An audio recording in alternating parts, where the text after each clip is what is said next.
ईरानी हुक्काम का अब भी कहना है कि आबना हुर्मुज़ अब जंग से पहले वाली हालत में दोबारा कभी नहीं जाएगी, जबकि अमरीकी हुक्काम के हालिया हमलों का मकसद आबना हुर्मुज़ को किसी न किसी तरह खोलना है। और इस हफ्ते के आगाज़ से ही ट्रंप मुसलसल ये दावे भी करते आ रहे हैं कि आबना हुर्मुज़ मुकम्मल तौर पर अमेरिका के कंट्रोल में है, और सेंटकॉम भी मुसलसल ऐसे ही दावे कर रही है। मगर खुद अमरीकी मीडिया इन दावों के बरक्स रिपोर्ट दे रहा है। अमरीकी अखबार वॉल स्ट्रीट जर्नल की रिपोर्ट के मुताबिक इस हफ्ते के आगाज़ में सदर ट्रंप ने कहा था कि आबना हुर्मुज़ खुली हुई है और अमेरिका के कंट्रोल में है, लेकिन बुध तक जब अमेरिका और ईरान इस अहम आबी रास्ते पर एक दूसरे के खिलाफ लड़ रहे थे, बहरी जहाज़ों की निगरानी करने वाली कंपनी केपलर ने कहा कि आबना हुर्मुज़ से गुजरने वाले बहरी जहाज़ों की तादाद कम हो गई है। इससे वो बात वाज़ेह हो गई जिस पर बहुत से तज्ज़ियाकार और साबिक फ़ौजी अफसरान पहले ही जोर देते रहे हैं कि आबना हुर्मुज़ को महफूज बनाना और शिपिंग कंपनियों को ये यकीन दिलाना कि वो ईरान की रजामंदी के बगैर भी महफूज तरीके से वहाँ से गुजर सकती है,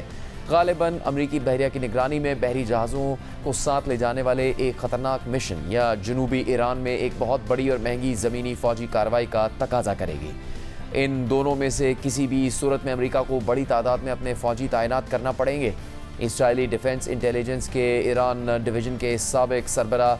डेनिस ट्रेनोविच के मुताबिक बात बिल्कुल सादा है। अगर सदर ट्रंप आबना हुर्मुज़ पर कंट्रोल हासिल करना चाहते हैं तो उन्हें खुद इस रास्ते पर कब्जा करना होगा, और इस वक्त उनके पास जितनी फ़ौजी ताकत है इससे वो अपने फ़ौजी या स्ट्रेटेजिक मकासद हासिल नहीं कर सकते। रिपोर्ट के मुताबिक मंगल की सुबह अमरीकी फ़ौज ने आबना हुर्मुज़ के करीब मौजूद जहाज़ों को रेडियो पर पैगाम दिया, और इस पैगाम की रिकॉर्डिंग के मुताबिक अमरीकी फ़ौज ने मरीन रेडियो पर कहा कि अमरीकी फोर्सेस बैनुल-अक़वामी कानून के मुताबिक बहरी जहाज़ों की आज़ादाना आमदोरफ्त बरकरार रखने और कानूनी तिजारती सरगर्मियों के तहफ़्फ़ुज़ के लिए तैयार है। आबना हुर्मुज़ का जनूबी रास्ता खुला हुआ है,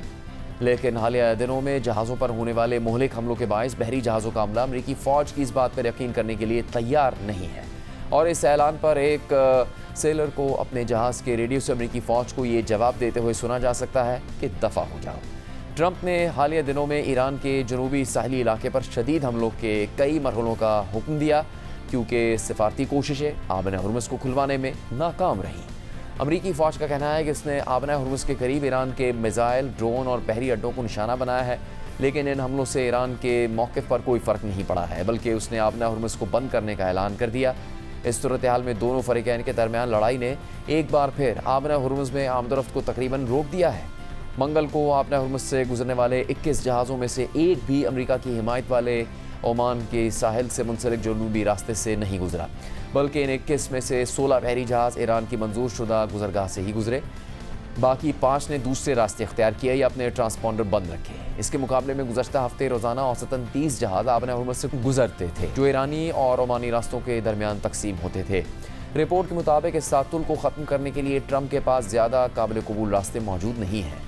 अगरचे अमेरिका ईरान की बहरिया के कई बड़े जहाज़ तबाह कर चुका है, लेकिन ईरान के पास अब भी इतने मिज़ाइल, ड्रोन और छोटी हमलावर कश्तियों का बेड़ा मौजूद है जिनके ज़रिए वो आम तिजारती जहाज़ों की आमदोरफ्त को रोक सकता है। अमरीकी फ़ौज को मई और जून में कुछ हद तक कामयाबी मिली, जब इसने जंगी तैयारों, ड्रोन्स और हेलीकॉप्टरों की हिफाजत में बहरी जहाज़ों को ओमान के साहिल के करीब वाले रास्ते से गुजार कर आबना हुर्मुज़ से निकालने की कोशिश की थी, ताकि उन्हें ड्रोन और मिज़ाइल हमलों से बचाया जा सके। लेकिन इस कोशिश पर ईरान ने सख्त रद्द-ए-अमल दिया। ईरान ने अमेरिका के मुकर्रर करदा महफूज रास्ते को निशाना बनाया, जिससे आबना हुर्मुज़ पर दोबारा शदीद लड़ाई शुरू हो गई, और शिपिंग इंडस्ट्री की इस उम्मीद को धचका पहुँचा कि इस मसले का कोई पायदार फ़ौजी हल निकल सकता है। रिपोर्ट में मज़ीद लिखा है कि सदर ट्रंप इस मामले में मज़ीद सख्त कदम उठाते हुए अमरीकी जंगी जहाज़ों के ज़रिए तिजारती जहाज़ों को करीब से हिफाजती निगरानी फराहम कर सकते हैं। माहिरीन के अंदाजे के मुताबिक एक ऑयल टैंकर की हिफाजत के लिए 2 जंगी जहाज़, जबकि हर काफ़िले की हिफाजत के लिए तकरीबन 12 जंगी जहाज़ दरकार हो सकते हैं। बहरिया के अफसरान खबरदार करते हैं कि ईरानी ड्रोन और बहरी जहाज़ों को निशाना बनाने वाले मिज़ाइल इस इलाके को अमरीकी अफवाज के लिए किल बॉक्स यानी कत्लगाह बना सकते हैं, जबकि सबसे आखिरी ऑप्शन की सूरत में ट्रंप के पास ये इख्तियार भी है कि वो आबना हुर्मुज़ के इर्द गिर्द के इलाके पर कब्जा करने के लिए एक बड़ी और बहुत महंगी ज़मीनी फ़ौजी कार्रवाई करें, लेकिन ईरान के पथरीले साहिल इस काम को खासा मुश्किल बना देते हैं।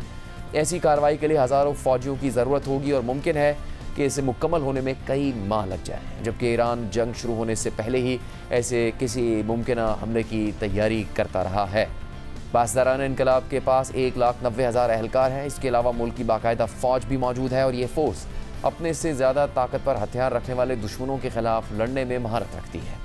ایک سابق امریکی فوجی عہدیدار کے مطابق ایران کے ساحلی علاقے میں زمینی کارروائی کرنے کی صورت میں امریکی فوج ایران کے اندرونی علاقوں سے ہونے والے حملوں کے لیے بہت زیادہ کمزور ہو جائے گی۔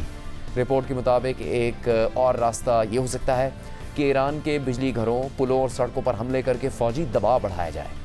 ٹرمپ نے جنگ کے دوران اور اس ہفتے بھی ایسے حملوں کی بارہا دھمکی دی ہے، لیکن ایسا کرنے سے یہ خطرہ ہوگا کہ ایران خلیجی ممالک کے انرجی انفراسٹرکچر پر جوابی حملے کرے گا، اور ایسے حملوں کے بعد بھی شاید ایران کی سخت گیر حکومت اپنا موقف تبدیل نہیں کرے گی،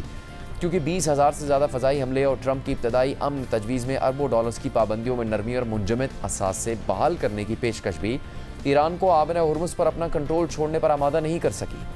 بلومبرگ اکنامکس کی مشرق وسطیٰ کی ماہر دینا اسفندیاری کے مطابق ایران آبِ ہرمز پر اپنے کنٹرول کے دعوے سے پیچھے نہیں ہٹے گا، اور ان کا یہ خیال ہے کہ ٹرمپ کی بے چینی بڑھتی جا رہی ہے۔ اس صورتحال سے نکلنے کا کوئی راستہ نظر نہیں آتا۔ دھمکیوں کے باوجود امریکہ اور ایران نے فروری کے آخر سے اپریل کے آغاز تک جاری رہنے والی شدید جنگ جیسی شدت دوبارہ اختیار کرنے کی خواہش نہیں دکھائی۔ امریکہ نے زیادہ تر ایران کے ساحلی علاقوں پر حملے کیے ہیں۔ ایران نے بھی زیادہ تر امریکہ کے اتحادی ممالک جیسے کویت اور بحرین کو نشانہ بنایا اور پھر کشیدگی کم کر دی۔ امریکہ نے تہران یا ایران کے مرکزی علاقوں پر حملہ نہیں کیا، جبکہ ایران نے بھی زیادہ تر اسرائیل یا خلیجی ممالک کے انرجی انفراسٹرکچر پر حملوں سے گریز کیا۔ ٹرمپ نے کئی بار ایران کو شدید حملوں کی دھمکی دی، لیکن بعد میں وہ دوبارہ سفارتکاری کی طرف واپس آ گئے، جسے ٹرمپ اپنا پسندیدہ راستہ قرار دیتے ہیں۔ امریکی حکام کا کہنا ہے کہ ٹرمپ کے قریبی لوگوں میں بہت کم ایسے ہیں جو یہ سمجھتے ہوں کہ ٹرمپ دوبارہ مکمل جنگ چاہتے ہیں۔ رپورٹ کے مطابق اگرچہ ٹرمپ کو اس بارے میں بریفنگ دی جا چکی ہے کہ اگر لڑائی دوبارہ اسی شدت سے شروع ہوئی تو کیسی ہو سکتی ہے،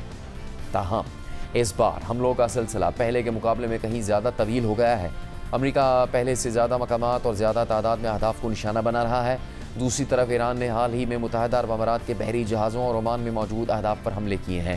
گزشتہ ایک ہفتے کے دوران ایران کے حملے اس تنازع کے ابتدائی دنوں کے بعد سے شپنگ انڈسٹری کے لیے سب سے زیادہ مہلک ثابت ہوئے ہیں۔ لندن کے تحقیقی ادارے چیتھم ہاؤس میں مشرق وسطیٰ پروگرام کی ڈائریکٹر صنم وکیل کے مطابق دونوں فریق ایک خطرناک انداز میں کشیدگی بڑھا رہے ہیں تاکہ اپنی پوزیشن مضبوط کریں، دوسرے فریق کو کمزور کریں یا پھر زیادہ مضبوط حیثیت کے ساتھ مذاکرات کی میز پر واپس آئیں۔